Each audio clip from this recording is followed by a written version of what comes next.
Hi friends, today we're surprised by a dangerous missing person event. It's an opportunity to take a look at safety in the desert. Once again, the sheriff comes a-knockin'. But this time he also shares the end of the missing man's story. So come along and see the conclusion to the dangerous desert.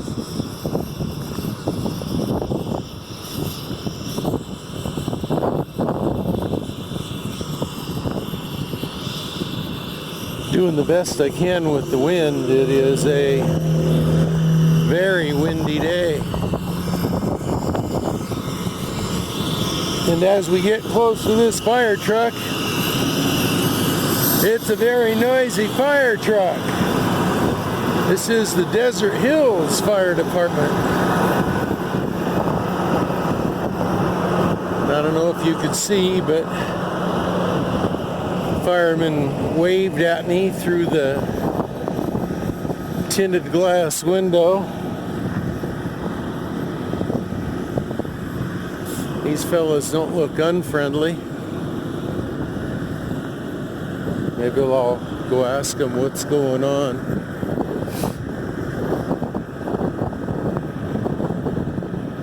Howdy.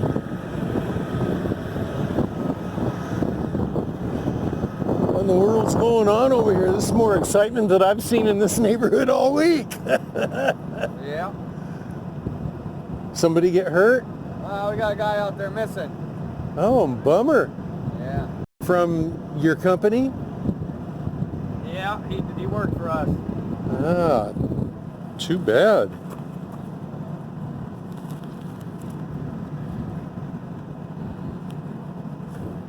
Huh, well, I hope you find him. Oh yeah. I won't get too nosy, none of my business. Good luck.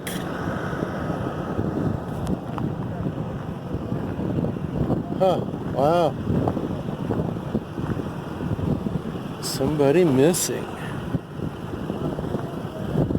You don't want to become a missing person out in the desert. That's not a good idea. That's probably one of Papa's top 10 rules is if you're going to be out in the desert, don't turn up missing. Bummer. Man, I hope they find him.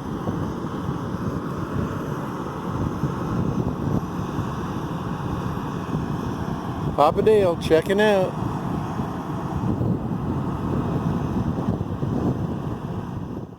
Well, this is not the place that you want to be missing. The Arizona desert is hard.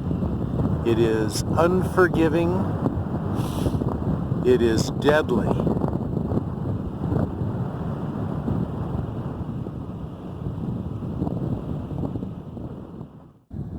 The Southwest Desert. It's a beautiful place and a deadly place.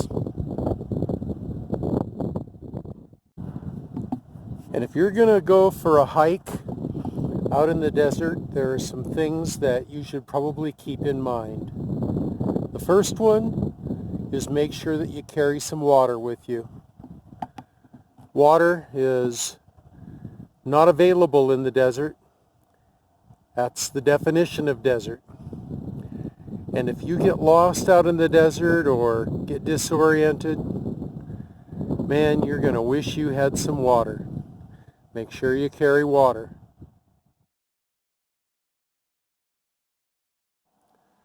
Some desert landscapes are just so insanely gorgeous, so strikingly beautiful, that it's very, very easy to become distracted and not know where you've been or where you're going because you're just enjoying the beauty out there. So pay attention to where you've been and where you're going.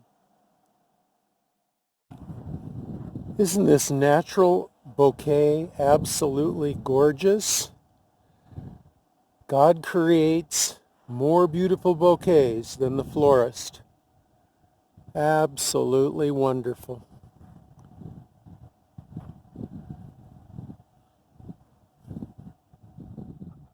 Another thing to think about is the fact that it's going to be blazing hot in the blazing sun. And you better have some sunscreen protection or you are going to get burned to a crisp.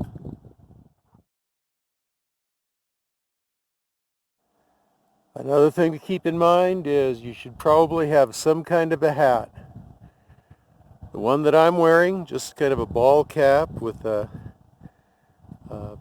brim on the top of it, is a minimum. A better kind of hat for walking in the desert is a safari hat that's got a flap in the back that covers your neck so that your neck doesn't get sunburned.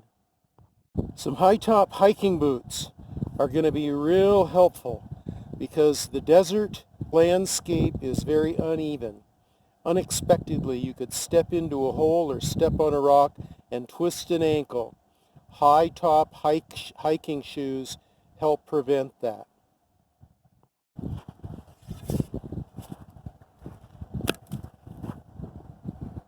I like to have a walking stick. I use a very simple dandelion puller from Walmart. One end is pointy and pokey, and so you could use it in the unlikely event that you ran into a wild animal that wanted to be too friendly with you.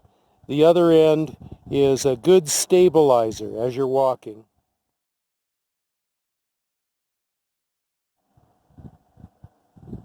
I like to carry some self-defense items with me too.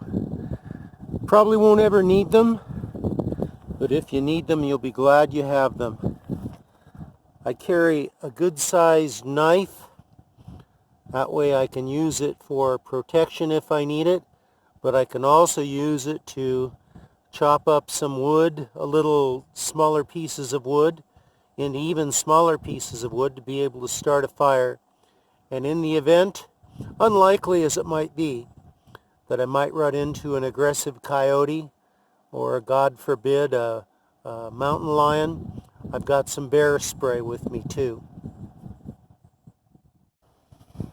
One of the things that you need to watch out for, especially in the spring and summertime, are rattlesnakes. And I don't know if they like to be in this kind of brush or not, but they very often will come out and be coiled up in the middle of a trail. They aren't typically aggressive, but they will attack if they feel threatened. And so do your best to avoid any that you see. Walk the other way. Don't take aggressive action. Don't try to kill the animal, but just walk away and let it live.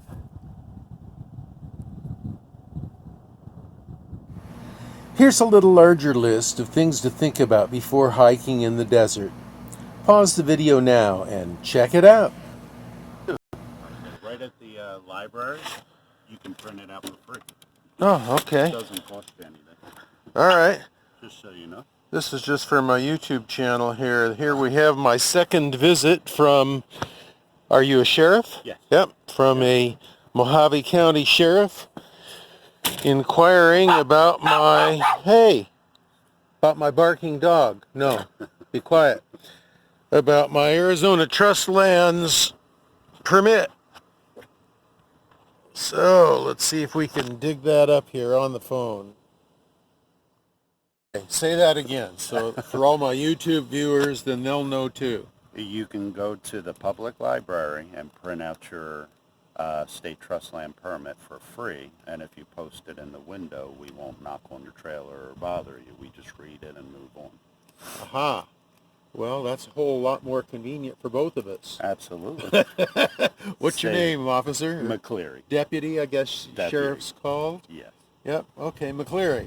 Well, I'm Papa Dale. You can probably tell that by the sticker out there on my RV. And appreciate the work that you do, and thanks for stopping by. Of course. You have a wonderful day. You too. How do you like my alert dog there? He's pretty loud, isn't he? You never know. His job too. You never know. You know, just a few days ago, there was a fellow that came by that I think he was more homeless than camping. Came by claiming to have been lost out in the desert and that he needed water and... Was it a heavyset gentleman Nope. with a tool belt? Nope. Oh, 'cause I found him. Oh, the guy that was missing yesterday? Yes, I found him. You did? Oh, well, that's awesome. Yeah, because I saw, you know, I saw right down here, I Yeah, saw... we saw two of these units of the fire department and a couple more. Yeah, were you one of those units that was there? I was one. Cool. Yeah, I saw you driving out through the desert. What was his problem? Just kind of lost it a little bit, or? Well, yeah. All right. Well, once again, Deputy, thanks for stopping by. Be safe. So, we not only got a second visit by the Mojave County Sheriff, but we got the final chapter of the story on that missing person in the desert story from just the other day. So I'm really glad the sheriff stopped by. Yeah. Yabba dabba doo! Camping in the desert. If you've watched more than one Papa and the Bandit video, isn't it about time that you subscribe now? Click the button and then the bell to be notified of future videos. Then click one of the cards to check out our other videos. Thanks so much for watching. We truly appreciate you.